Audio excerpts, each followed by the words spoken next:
Hello dear students, today we will discuss our next topic which is magnetic field due to a current through a circular loop। इससे पहले हमने magnetic field को देखा था straight conductor के अंदर, किसके अंदर देखा था? स्ट्रेट कंडक्टर के अंदर। और अब हम क्या करेंगे, इस स्ट्रेट कंडक्टर को बेंड करके मोड़ करके एक लूप का रूप दे देंगे, यानी हम कुछ इस तरीके से इसको बना देंगे मोड़कर। और फिर इसके अंदर हम मैग्नेटिक फील्ड को देखेंगे कि इस कंडीशन के अंदर, इस स्ट्रक्चर के अंदर जब हम करंट को पास करते हैं, इस लूप के अंदर से करंट को पास करते हैं, तो इसके अंदर जो मैग्नेटिक फील्ड प्रोड्यूस होता है वो किस तरह का होगा, कैसा होगा। क्लियर? तो देखिए, इस चीज को देखने के लिए हम एक एक्सपेरिमेंट करते हैं, जैसे हमने स्ट्रेट कंडक्टर के केस में किया था। इसके अंदर भी हम क्या करेंगे, कार्डबोर्ड लेंगे, या आप एक्सपेरिमेंट घर पे भी कर सकते हो। एक कार्डबोर्ड लेंगे और साथ में एक स्ट्रेट कंडक्टर से एक सर्कुलर लूप को बनाएंगे। क्या बनाएंगे? सर्कुलर लूप को बनाएंगे। और इस कार्डबोर्ड में 2 होल करेंगे जिसके द्वारा इस कंडक्टर या इस वायर को हम पास करेंगे।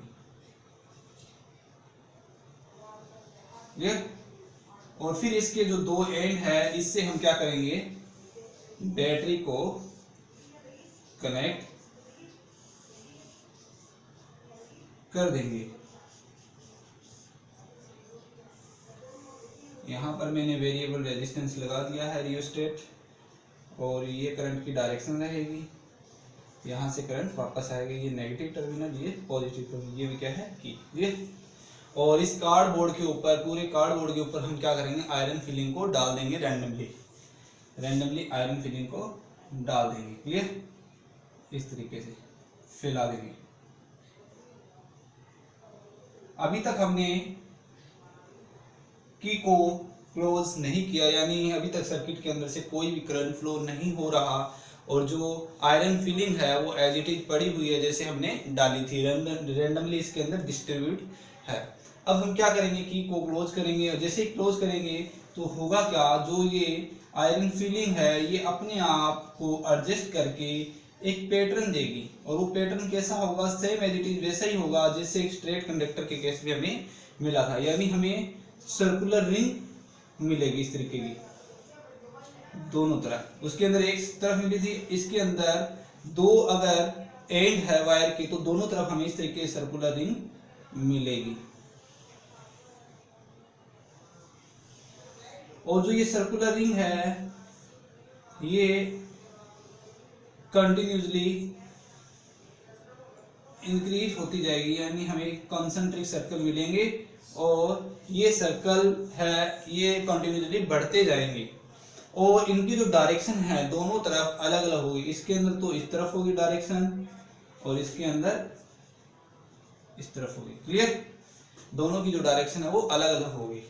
और बिल्कुल सेंटर के अंदर, यानी सर्कुलर लूप के बिल्कुल सेंटर के अंदर जो मैग्नेटिक फील्ड लाइन है वो बिल्कुल हमें स्ट्रेट दिखाई देगी, क्योंकि धीरे धीरे अगर हम सर्कल की रेडियस को इंक्रीज करते हैं तो एक टाइम ऐसा आता है कि उसकी आर्क बिल्कुल स्ट्रेट लाइन की तरह बिहेव करनी स्टार्ट कर देती है। जैसे ये मेरे पास एक सर्कल है, अगर मैं इसके अंदर कंसंट्रिक सर्कल बनाता जाऊं तो एक टाइम ऐसा आएगा कि इसकी जो एक आर्क है वो एक स्ट्रेट लाइन की तरह बिहेव करेगी। सेम एज इट इज इसके अंदर भी जो मैग्नेटिक फील्ड लाइन है वो एक स्ट्रेट लाइन की तरह बिहेव करनी स्टार्ट कर देती है at the centre of the circular loop.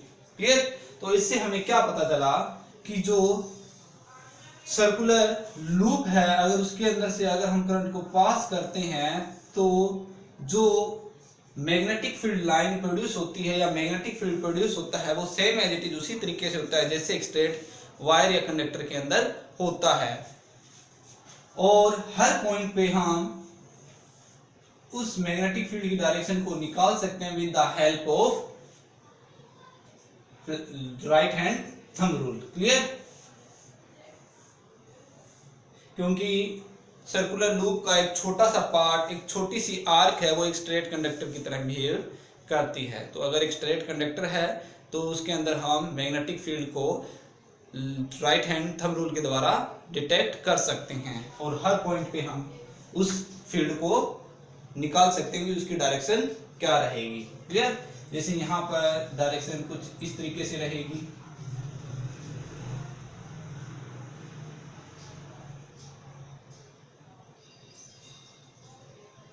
और इसके अंदर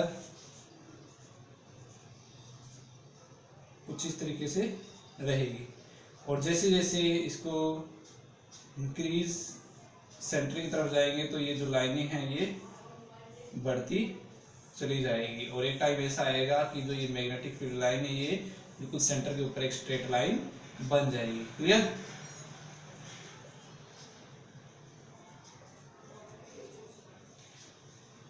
तो हमें कुछ इस तरीके से मैग्नेटिक फील्ड मिलेगा इन ए सर्कुलर लूप जब इसके अंदर से करंट को पास करेंगे। क्लियर? ये तो हमारा topic magnetic field due to a current through a circular loop. अब जो इसके अंदर मैग्नेटिक फील्ड प्रोड्यूस हुआ है ये कुछ एक फैक्टर के ऊपर डिपेंड करता है। वो फैक्टर क्या है? पहला फैक्टर कि जो ये मैग्नेटिक फील्ड प्रोड्यूस हुआ है इस सर्कुलर लूप के अंदर वो डिपेंड करता है करंट के ऊपर। किसके ऊपर डिपेंड करता है? करंट। यानी magnetic field in a circular loop is directly proportional to the current, कि जितना हमने करंट अप्लाई किया है उस सर्कुलर लूप के ऊपर उसके ऊपर उसके अंदर प्रोड्यूस होने वाला जो मैग्नेटिक फील्ड है वो डिपेंड करता है। यानी it is directly proportional to the current. जितना ज्यादा हम करंट अप्लाई करेंगे उसके अंदर प्रोड्यूस होने वाला जो मैग्नेटिक फील्ड है उसकी स्ट्रेंथ उतनी ही ज्यादा होगी। अगर हम कम करंट अप्लाई करेंगे तो इसके अंदर प्रोड्यूस होने वाला जो मैग्नेटिक फील्ड है उसकी स्ट्रेंथ भी लो होगी। क्लियर? दूसरा फैक्टर क्या है? B is inversely proportional to the distance. यानी जैसे जैसे हम वायर से दूर जाएंगे तो जो मैग्नेटिक फील्ड की स्ट्रेंथ है वो धीरे धीरे घटती चली जाएगी, क्योंकि जो मैग्नेटिक फील्ड लाइन है उनके बीच में डिस्टेंस बढ़ता जाएगा। अगर डिस्टेंस बढ़ता गया तो जो मैग्नेटिक फील्ड स्ट्रेंथ है वो धीरे धीरे कम होती चली जाएगी। एक टाइम ऐसा आएगा कि मैग्नेटिक फील्ड की जो स्ट्रेंथ है वो बिल्कुल खत्म हो जाएगी, एक एरिया होता है। क्लियर? तो इस तरीके से हम मैग्नेटिक फील्ड निकाल सकते हैं एक सर्कुलर लूप के अंदर जब उसके ऊपर करंट अप्लाई किया जाता है। और ये वो दो फैक्टर है जिसके ऊपर वो मैग्नेटिक फील्ड की स्ट्रेंथ है वो डिपेंड करती है। सेम यही फैक्टर थे स्ट्रेट वायर के अंदर।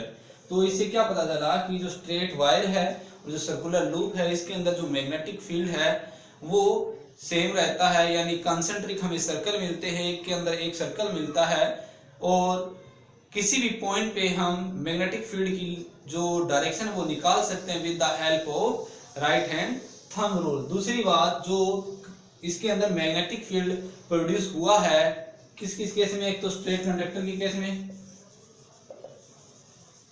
और दूसरा सर्कुलर लूप के केस में।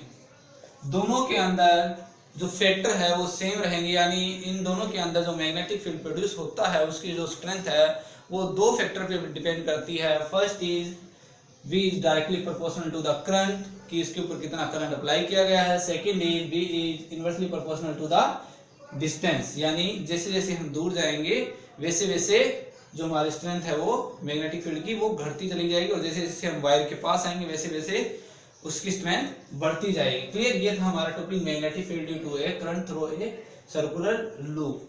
तो बच्चों देखिए, our next topic is magnetic field due to a current in a solenoid. अभी तक हमने टू टाइप के कंडक्टर के अंदर मैग्नेटिक फील्ड को स्टडी किया है। First is straight conductor and second is circular loop. Now we will discuss about the magnetic field in a solenoid. इससे पहले हम थोड़ा जान लेते हैं कि ये सोलेनॉइड है क्या। तो देखिए, सोलेनॉइड जैसे इससे पहले अभी हमने पढ़ा है सर्कुलर लूप के बारे में। सर्कुलर लूप क्या थी कि एक स्ट्रेट कंडक्टर है, अगर इसको मोड़कर एक लूप का रूप दे दे तो ये हमारी सर्कुलर लूप कहलाती है। ये सिंगल टर्न है, ये क्या है? एक सिंगल टर्न। इस तरीके के अगर हम बहुत सारे टर्न लेते हैं और इस टर्न्स को बिल्कुल पास पास कर देते हैं, सिलेंडर जैसी शेप की एक हमें स्ट्रक्चर मिलेगी, और उसी सिलेंड्रिकल स्ट्रक्चर को ही नाम दिया गया सोलेनोइड। क्या नाम दिया गया? सोलेनोइड। जैसे मैं थोड़ा बना के दिखा देता हूं आपको। ये हमारे पास एक सिलेंडर शेप का मान लेते हैं कोई भी स्ट्रक्चर है, क्लियर। अब इसके ऊपर ये वाली कॉपर वायर है, इसके ऊपर मैं ये रेप करता हूँ, रेप का मतलब इसको लपेटता हूँ इस तरीके से। और जो इसके अंदर वायर यूज है वो कैसी है? इंसुलेटेड है। इंसुलेटेड का मतलब इसके ऊपर प्लास्टिक की कवरिंग की हुई है। तो इस तरीके से मैंने बहुत सारे टर्न इसके ऊपर दे दिए। और इससे पहले हमने जो सर्कुलर लूप पढ़ा था उसके अंदर सिंगल टर्न था। अब इसके अंदर जो टर्न की संख्या है, क्वांटिटी है, वो हमने बहुत ज्यादा कर दी। और करने के कारण हमें जो एक सिलेंड्रिकल शेप मिलेगी, स्ट्रक्चर मिलेगी, वही हमारी क्या कहलाएगी?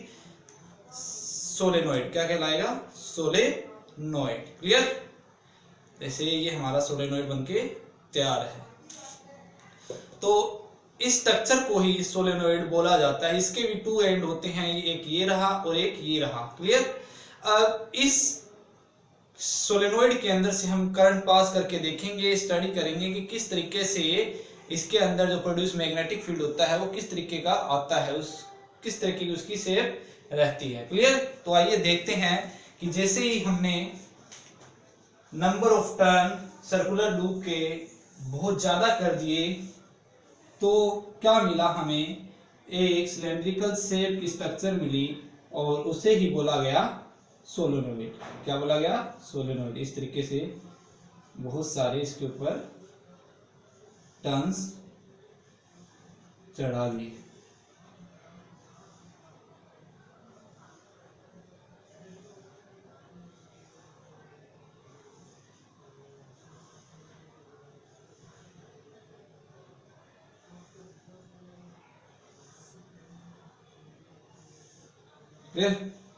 ये हमारी क्या है? सोलेनोइड बनके तैयार हो गए। सोलेनोइड की शेप कुछ इस तरीके से होती है, क्लियर। अब इसके अंदर से हम करंट को पास करेंगे और देखेंगे कि इसके अंदर जो प्रोड्यूस मैग्नेटिक फील्ड है वो किस तरीके का आता है और उसके अंदर जो प्रोड्यूस मैग्नेटिक फील्ड लाइन है वो कैसी रहती है। तो हम जैसे ही इसके ऊपर एक बैटरी अटैच करते हैं और करंट को इसके अंदर से पास करवाते हैं तो हमें इसके अंदर एक मैग्नेटिक फील्ड मिलता है, यानी इसके अराउंड एक मैग्नेटिक फील्ड प्रोड्यूस हो जाता है। और इसके अंदर जो मैग्नेटिक फील्ड प्रोड्यूस होता है उसकी थोड़ी सी स्ट्रक्चर देखेंगे कि वो मैग्नेटिक फील्ड किस तरीके का प्रोड्यूस होता है।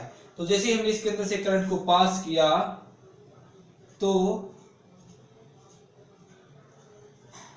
जो ये सोलेनोइड है वो एक बार मैग्नेट की तरह बिहेव करनी स्टार्ट कर देती है। जैसे बार मैग्नेट के अंदर मैग्नेटिक फील्ड होता है, same as it is field इस सोलेनोइड के अंदर प्रोड्यूस हो गया। आपको पता ही है कि बार मैग्नेट के अंदर जो फील्ड है वो कैसा होता है? इनसाइड स्ट्रेट लाइन होती है इस तरीके से, जो साउथ से इमर्ज होती है और मर्ज होती है नॉर्थ पोल पे, क्लियर। ये एन है, सॉरी ये एस है हमारा और ये एन है। और आउटसाइड क्या है? इस तरीके से लूप हमें मिलेंगे। तो सेम मैग्नेटिक फील्ड लाइन का हमें मैग्नेटिक फील्ड मिलेगा इस सोलेनोइड के अंदर। यानी अगर हम इस सोलेनोइड के बीच में देखें तो हमें कुछ इस तरीके से स्ट्रेट लाइन मिलेगी और जो बाहर है वो सेम एज इट इज एक बार मैग्नेट की तरह है, हमें सर्कुलर लूप की तरह मिलेगा कुछ इस तरीके से, क्लियर। तो इससे हमें क्या पता चला कि सोलेनोइड के अंदर से जब करंट को पास किया जाता है तो उसके अंदर जो प्रोड्यूस होने वाला जो मैग्नेटिक फील्ड है वो कैसा होता है? Like a bar magnet. जैसे बार मैग्नेट में होता है ना magnetic field, same as it is इस सोलेनोइड के अंदर प्रोड्यूस होता है। अब क्वेश्चन अराइज होता है कि इसके अंदर प्रोड्यूस जो मैग्नेटिक फील्ड है उसकी डायरेक्शन को हम कैसे निकालेंगे।